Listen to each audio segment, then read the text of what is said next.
No, the idea of a legend and a pioneer and a inspiration is overused in today's football vernacular. But this guy, boys, when he played and when he was a football developer, respect like crazy from CFL fans, NFL fans, college fans, and we do miss him. 2023 has been a rough year for sports stars, and we lost him this year as well. So, in tribute to him, better late than never, Joe Kapp. Now, Joseph Robert Garcia Kapp, born Santa Fe, New Mexico, March 19th, 1938, was a American football player, coach, and executive. He played college football as QB for the Cal Golden Bears.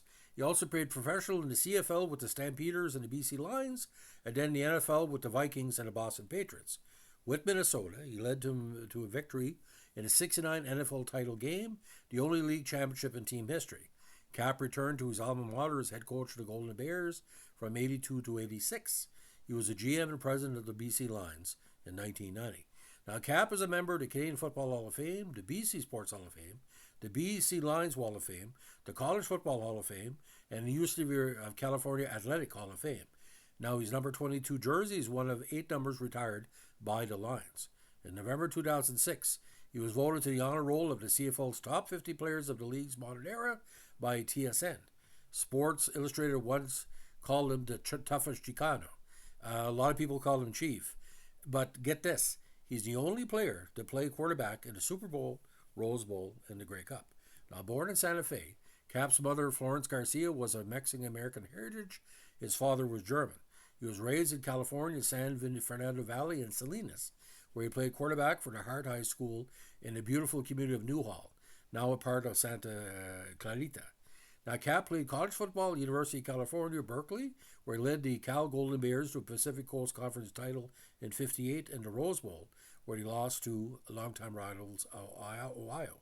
This remains California's most recent Rose Bowl appearance, and Kapp was named an All-American that year and was also awarded the W.J. Volt Memorial Trophy in '58 as the outstanding football player on the Pacific Coast. A two-sport athlete and fraternity member of Kappa Alpha Order in college, he also played on the basketball team and was a member of the 57 to 58 squads that won the PCC titles. He also earned a bachelor's degree in physical education from the university in '59. Until 2021, he held the UC Berkeley record for most rushing yards by a quarterback.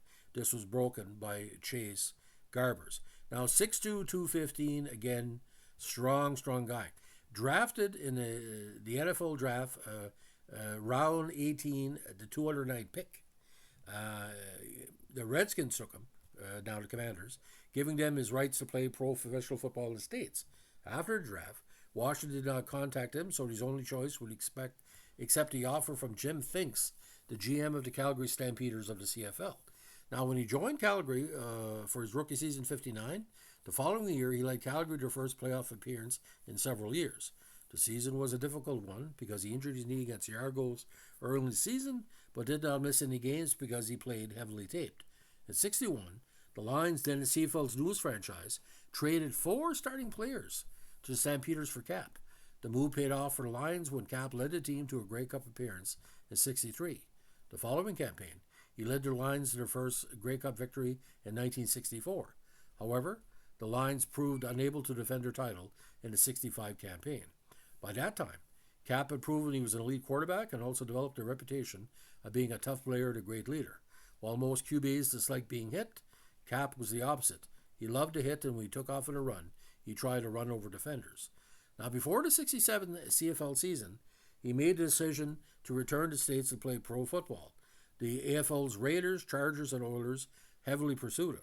Now, Kapp did end up signing with the Minnesota Vikings in a multiplayer trade between the CFL and NFL teams, one of the very few transactions that ever occurred between the two associations. Now, the Minnesota Vikings '65 had drafted running back Jim Young out of Queens in Kingston. He spent the '65 and '66 season with the Vikings, but wanted to return to Canada. The Lions were very interested in acquiring Young, but the Argos had his CFL rights.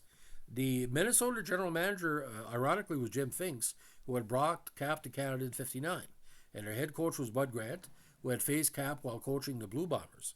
Both Finks and Grant thought Joe Kapp would be the best replacement for Fran Tarkenton, who had been recently traded to the Giants. To make this transaction possible, the Lions traded all-star defenseman lineman Dick Fouts and future CFL Hall of Fame running back Bill Simons to Toronto for the CFL rights to future Canadian Football Hall of Fame wide receiver Jim Young. They then managed to get Kapp waived out of the CFL. The Vikings managed to waive Jim Young out of the NFL, which allowed the BC Lions to sign him. The expanding New Orleans Saints wanted Young, and it took some work from Finks to keep them from claiming Young. Kapp, now waived from the CFL, was free to sign with the Vikings, who had previously claimed his NFL rights from Washington. Now in '67, Kapp's first season in the NFL, he started 11 of 14 games for the Vikings, compiling an unusual record of 3 wins, 5 losses, and 3 ties. Kapp completed only 47% of his pass attempts with 8 touchdowns and 17 INTs. Kapp also scored 2 rushing touchdowns. Of note, the team was winless without Kapp starting at quarterback. The Packers eventually won the division and, of course, the Super Bowl. In '68, Kapp led Minnesota their first ever playoff appearance, losing to the favorite Colts 24-14. The Colts were then upset a few weeks later by the Jets in Super Bowl III by Joe Namath. Now, early in the '69 campaign, Kapp tied an all-time record when he threw for 7 touchdown passes against the defending NFL champion Colts on September 28. He is tied with 700 players: Sid Luckman, Adrian Burke, George Blanda, Wyatt Tittle, Nick Foles, Peyton Manning, and Drew Brees for that distinction. He led the Vikings to a 12-2 record and a berth in the Super Bowl IV after defeating the Rams 23-20 in a Western Conference title game, and the Browns 27-17 in the last non-Super Bowl NFL title game. However, he was unable to lead the team to victory in the Super Bowl as the Vikings lost 23-7 to the heavily favored Len Dawson-led Kansas City Chiefs. On July 20, 1970, Sports Illustrated dubbed Kapp the tough Chicano on the cover of its weekly magazine. He received the team MVP, but refused it, saying there's no one most valuable Viking. There are 40 most valuable Vikings. Now, prior to the '69 season, the Vikings had exercised the option clause of his contract, so Kapp had played the entire season without a new deal. It was unusual for teams to use the team's option and to not offer a new contract prior to a campaign. This dispute made him a free agent for the '70 season by the NFL's old rules. Now, despite Kapp being a Super Bowl quarterback, no team in the NFL made contact with him until after the start of the '70 regular season, when the Boston Patriots signed him on October 2nd to a 4-year contract, making him the highest paid player in the league. The Patriots gave up defensive back John Charles and a 1972 first-round draft pick, which was used to select linebacker Jeff Simeon as compensation to the Vikings. His first appearance in Boston was on October 11th at Kansas City, relieving starter Mike Talafato in the third quarter of a 23-10 loss. Now, the Patriots of 1970 were a poor-performing team, and the late-arriving Kapp played poorly himself that season, leading the team to the 26 Team Association's worst record at 2-12. When the year ended, Rozelle demanded that Kapp sign a standard player contract. After conferring with his lawyer, the NFL PA, he refused to sign. With the top pick of the '71 NFL draft, the Patriots took Jim Plunkett of Stanford, the quarterback, the winner of that year's Heisman. Kapp reported to the newly renamed New England Patriots training camp in '71, refusing to sign a standard contract, and departed. The headlines in the Boston papers read, in caps, "Kapp quits." After this incident, Kapp never played again. His 12-year career as a pro football player was over. Now, he also started an antitrust lawsuit versus the NFL, claiming the standard NFL contract was unconstitutional and a restraint of trade. He won the summary judgment after 4 years. The court had ruled that Kapp's trade was indeed restrained. It was 2 years later, April 1st, '76, in a trial for damages, that the jury decided that Kapp was not damaged. Although Kapp was not awarded any damages, in 1977 the rules at issue in the Kapp case were later revised, and a new system was instituted, and a multi-million-dollar settlement was made between the NFL and the NFLPA.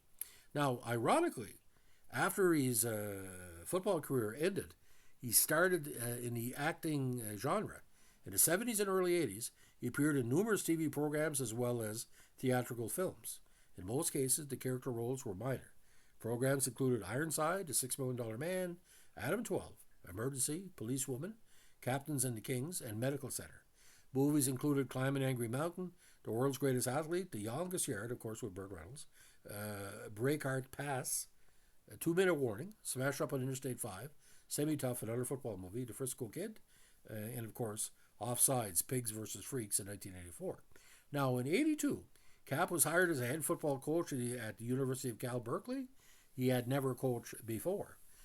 In December 81, Kapp made a promise to the football team that he would not consume any of his favorite alcoholic beverage, tequila, until the Golden Bears reached the Rose Bowl, which he did not under Kapp.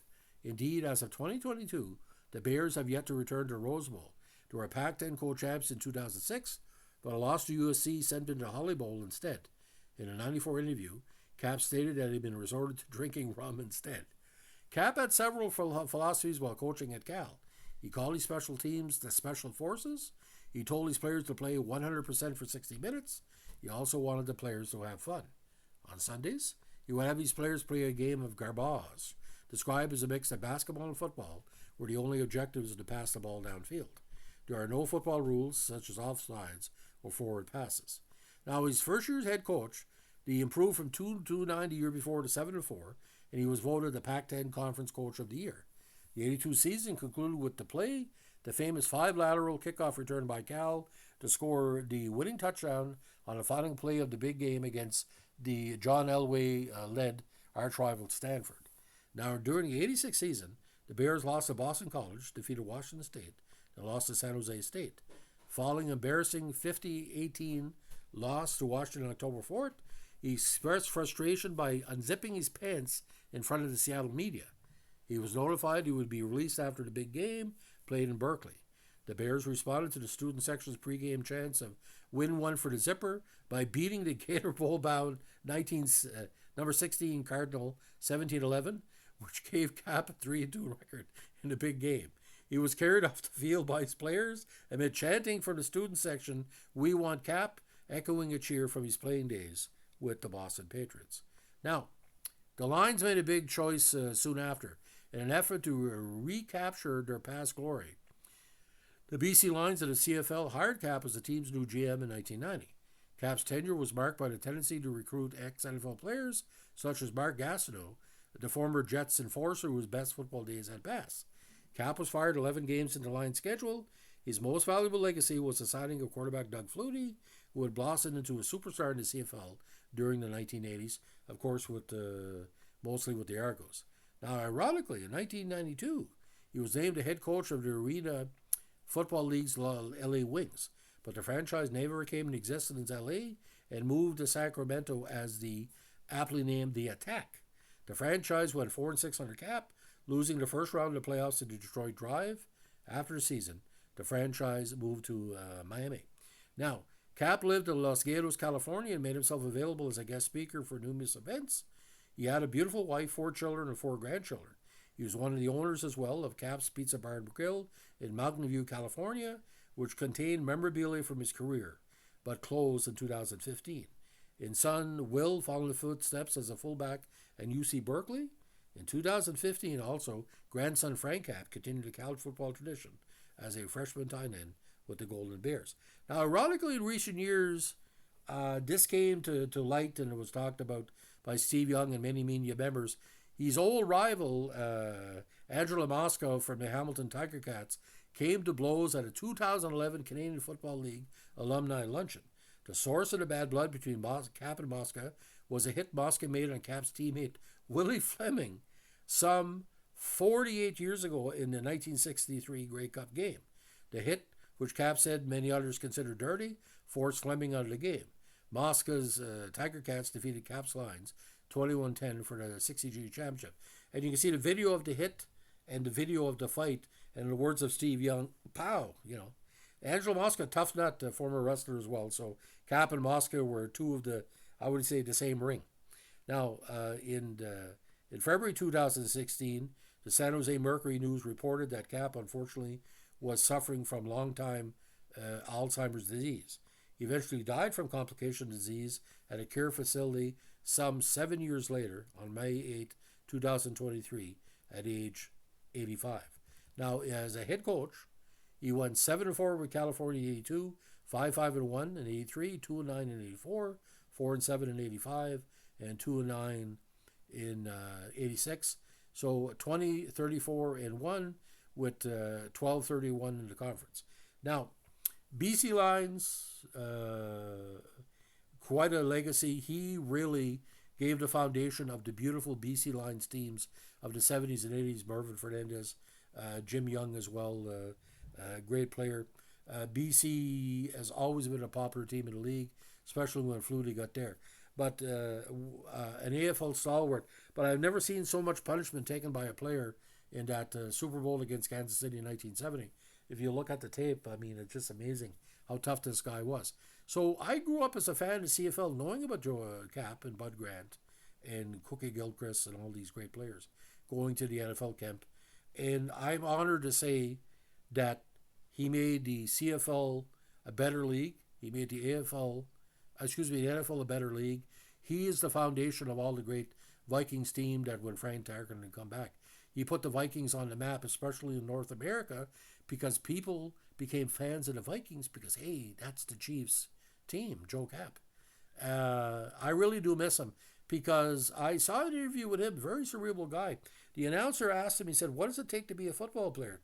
He said, you're asking me this? He said, I don't know. He said, if I knew the answer, I'd be in the booth or something. But the Bud Grant years and, the good solid rivalry. But again, the full game was re-uploaded on YouTube from 1970. The color version, like what they call the matriculating, ball, keep on matriculating the ball down the field, boys. It's amazing. But to see Joe Kapp running the Minnesota offense rather than Fran Tarkenton is kind of a shock. It's like watching, somebody else singing The Wizard of Oz, like, Kim Novak. It was kind of shocking because I only knew Frank Tarkenton before Kapp showed up. And I don't know exactly why he was traded to the Giants. If somebody really knows why, I don't know if it was money or what, but and Tarkenton came back. But, Minnesota was always a number 2. But a lot of people said, now this is a true story, maybe Kapp winning in the CFL kind of hurt him in his Super Bowl title quest because he knew the limitations of his team. But again, Minnesota, that's the big title from that era. Tremendous. So, ladies and gentlemen, it's the story of the great Joe Kapp. If you like what we're doing here, we're a CFL Vintage Podcast. Let us know with a like, comment, subscribe, or share. Bye.